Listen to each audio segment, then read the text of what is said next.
História e biologia.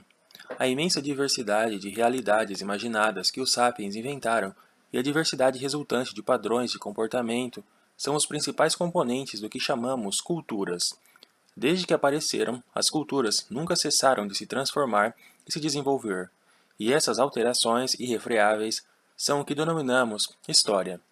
A revolução cognitiva é, portanto, o ponto em que a história declarou independência da biologia. Até a revolução cognitiva, os feitos de todas as espécies humanas pertenciam ao reino da biologia, ou, se quisermos, da pré-história. Eu tendo a evitar o termo pré-história, pois sugere, erroneamente, que até mesmo antes da revolução cognitiva, os humanos constituíam uma categoria própria. A partir da revolução cognitiva, as narrativas históricas substituem as narrativas biológicas como nosso principal meio de explicar o desenvolvimento do Homo sapiens. Para entender a ascensão do cristianismo ou a Revolução Francesa, não basta compreender a interação entre genes, hormônios e organismos. É necessário, também, levar em consideração a interação entre ideias, imagens e fantasias. Isso não significa que o Homo sapiens e a cultura humana tenham se tornado isentos de leis biológicas. Ainda somos animais, e nossas capacidades físicas, emocionais e cognitivas continuam sendo moldadas por nosso DNA.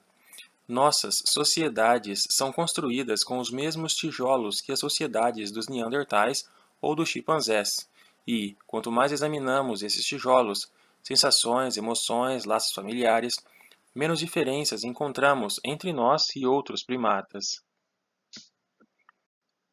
No entanto, é um erro procurar as diferenças no nível do indivíduo ou da família.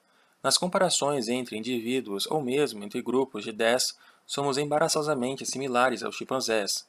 As diferenças significativas só começam a aparecer quando ultrapassamos o limite de 150 indivíduos, e quando chegamos a 1.000 ou 2.000 indivíduos, as diferenças são assombrosas. Se você tentasse agrupar milhares de chimpanzés na praça Tiananmen, em Wall Street, no estádio do Maracanã ou na sede da ONU, o resultado seria um pandemônio. Já os sapiens se reúnem regularmente aos milhares em tais lugares. Juntos criam padrões ordenados, tais como redes de negócios, celebrações em massa e instituições políticas, que jamais poderiam criar de forma isolada. A diferença real entre nós e os chimpanzés é a cola mítica, que une grandes quantidades de indivíduos, famílias e grupos. Essa cola nos tornou os mestres da criação. É claro, também precisamos de outras coisas, como a capacidade de confeccionar e usar ferramentas. Mas a confecção de ferramentas é insignificante se não estiver associada com a capacidade de cooperar com muitas outras pessoas. Como é possível que hoje tenhamos mísseis intercontinentais com ogivas nucleares, se há 30.000 anos tínhamos apenas lanças com pontas de sílex? Fisiologicamente, não houve qualquer melhoria significativa em nossa capacidade de confeccionar ferramentas nos últimos 30.000 anos. Albert Einstein era muito menos hábil com as mãos do que com o antigo caçador-coletor. No entanto, nossa capacidade de cooperar com um grande número de estranhos aumentou consideravelmente. A antiga lança com ponta de sílex era manufaturada em minutos por uma única pessoa, e confiava no conselho e no auxílio de uns poucos amigos íntimos. A produção de uma ogiva nuclear moderna requer a cooperação de milhões de estranhos em todo o mundo, dos trabalhadores que extraem o minério de urânio das profundezas da Terra aos estudiosos de física, que escrevem longas fórmulas matemáticas para descrever as interações entre partículas subatômicas. Para resumir as relações entre biologia e a história após a Revolução Cognitiva, a. A biologia estabelece os parâmetros básicos para o comportamento e as capacidades do Homo sapiens. Toda a história acontece dentro dos limites dessa arena biológica. B. No entanto, essa arena é extraordinariamente grande, possibilitando que os sapiens joguem uma incrível variedade de jogos. Graças à sua habilidade de criar ficções, os sapiens inventam jogos cada vez mais complexos, que cada geração desenvolve e elabora ainda mais. C.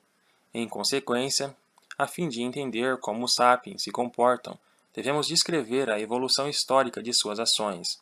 Considerar apenas nossos limites biológicos seria como um locutor esportivo que, ao transmitir uma partida da Copa do Mundo, oferecesse aos ouvintes uma descrição detalhada do campo em vez de relatar o que os jogadores estão fazendo. Que jogo nossos ancestrais da Idade da Pedra jogaram na arena da história? Até onde sabemos, as pessoas que esculpiram o Homem-Leão de Stadel, há cerca de 30 mil anos, tinham as mesmas capacidades físicas, emocionais e intelectuais que nós temos. O que elas faziam assim que acordavam? O que comiam no café da manhã e no almoço? Como eram suas sociedades? Tinham relações monogâmicas e famílias nucleares? Tinham cerimônias, códigos morais, competições esportivas e rituais religiosos? Travavam guerras?